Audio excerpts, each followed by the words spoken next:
Hi guys, so it is beginning of February.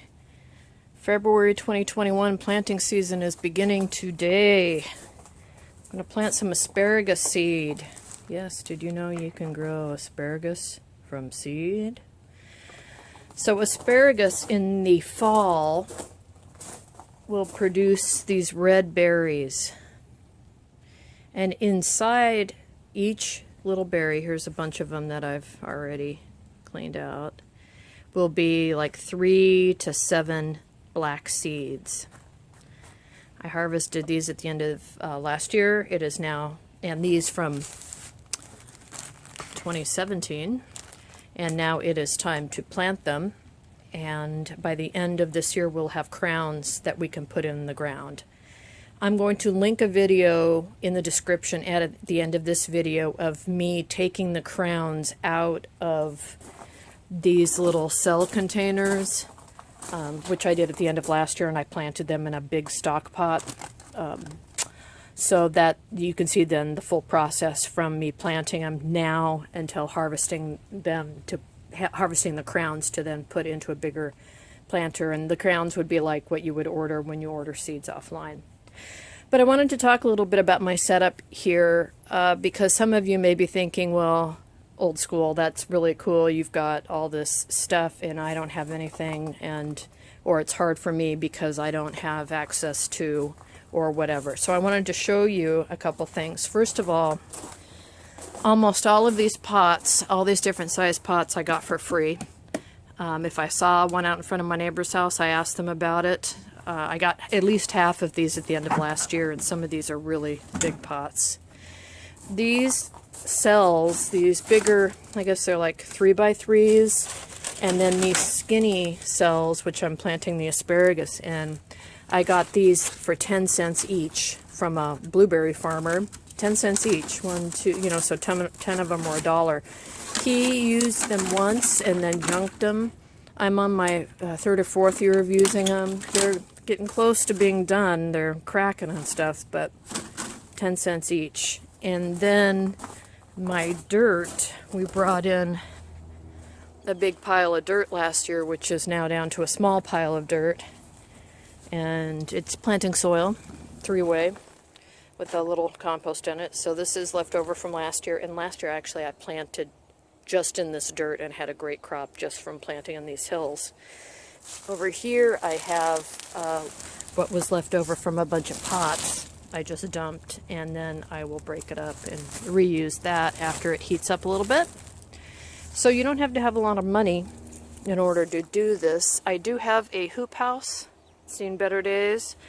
My husband built this himself from the ground up, taught himself how to weld building this thing. And I actually have a video on that. I'll post it as well. But today we're talking about asparagus. So let me set you down and get set up, and let's plant some asparagus seeds. Alright, so I filled each one of these cells in with some dirt, and I'm just going to give them a good tamp down. Some of these cells are broken, so you can see that went all the way through because that cell is broken down there. It's just going into the tray holder. I mean, look at this stuff's falling apart, but you know what? It's still working for me. This is a hori. This is one of the best garden tools ever invented. They're not all that expensive. I did have a different one last year, and it finally gave up the ghost. It broke while I was trying to dig something out of the ground. It broke right here on the wood, but now I have a full tang hori from Bare Bones. I bought it myself. They didn't sponsor this or anything, but alright, so tamp the seeds down, or the dirt down a little bit. You don't want it tight, but you don't want it too loose. And I'm going to come in and bring in some dirt to bring it up just a little bit here. And what I have down here is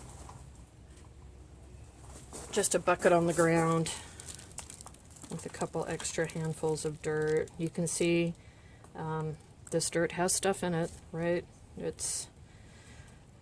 Gardening is really easy. I think people try to freak each other out about how hard it is. It's pretty forgiving.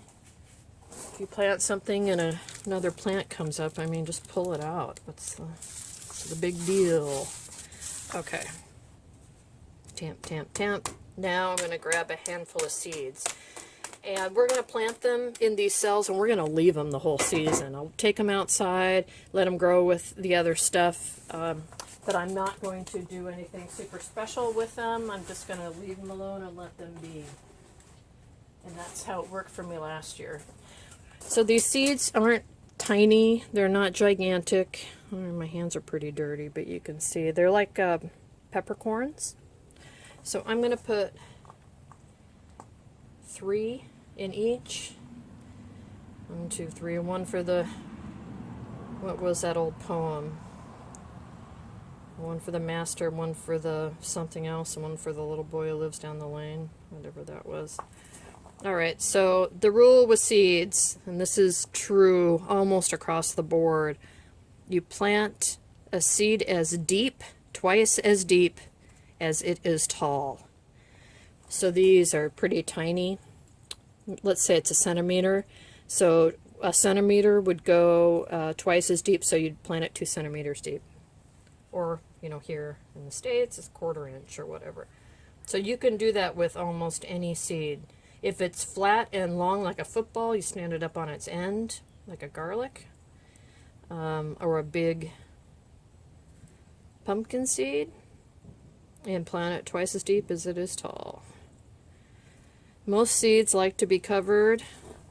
I don't understand people that will just plant setting a seed on top of the dirt. I don't understand that. I think all you're doing is telling the mice to come and get the food. So anyway, you don't need to watch me do this whole thing. I'm going to go ahead, I'm stopping there, and fill up the rest of that one and this one, and then I'll come back.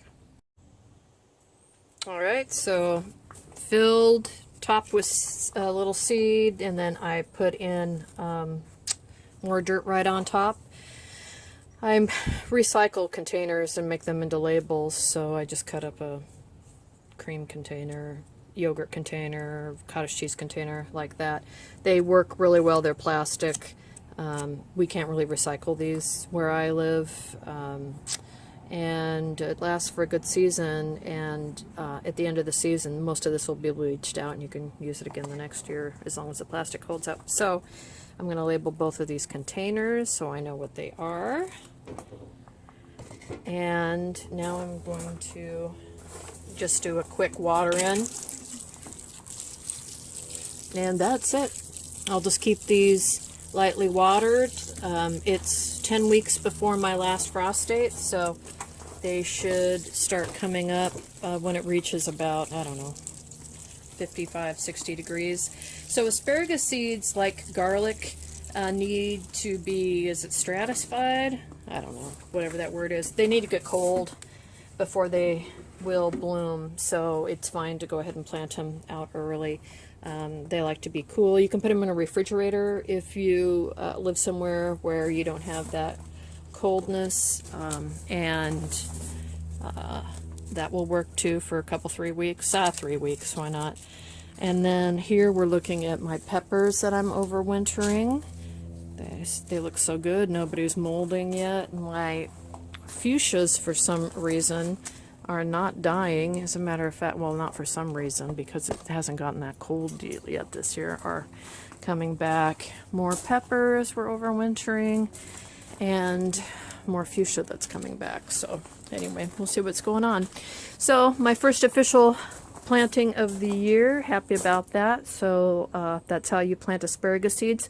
If you want to see how they look at the end of the season, just go ahead and stay tuned and click that video that's probably on your screen right now. Thanks.